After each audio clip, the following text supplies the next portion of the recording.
10.000 американски војници се на ротација во Полска. Првата конјичка дивизија на армијата на САД ја презеде контролата од третата пешадиска дивизија за источноевропската мисија. Армијата на САД тесно соработува со сојузниците во НАТО за зајакнување на одвраќањето.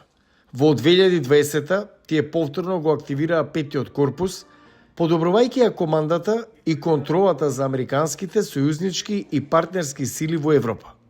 Генерал полковник Чарлс Констанца, командантот на петтиот корпус, вели дека Русија представува краткорочна закана за НАТО.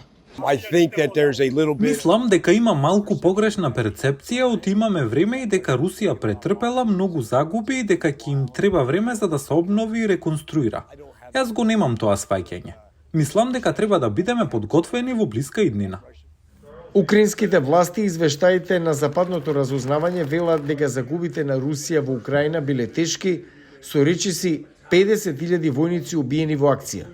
Но Констанца вели дека руските сили брзо се обновуваат, иако не биле толку добро обучени како војниците на НАТО, се зголемиле во големината од почетокот на нивната целосна инвазија.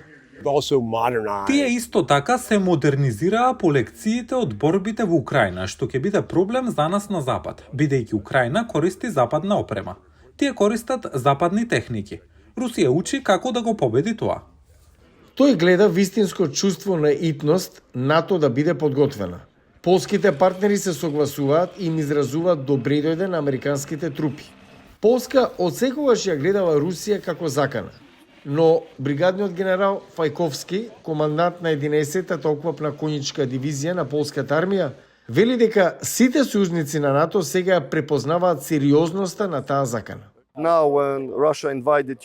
Сега кога Русија ја нападна Украина, сите маски се тргнати. Сега знаеме се. Русите покажуваат како размислуваат, како функционираат и сега се е јасно. Тој нагласува колку е важно Полска да има американски војници стационирани на нејзина територија како одвраќање. Мораме да бидеме подготвени да им покажеме на русите дека сме подготвени. Нема начин да не нападнете. Ако ја нападнете дури најмалата земја како Латвија или Естонија, ние сме подготвени да се соочиме со заканата. Полските војни представници нагласуваат дека низ историјата и поради географската локација на државата во срцето на Европа, честопати морала да се бори прва. Една од причините поради која моментално троши речиси 4% од својот GDP за одбрана.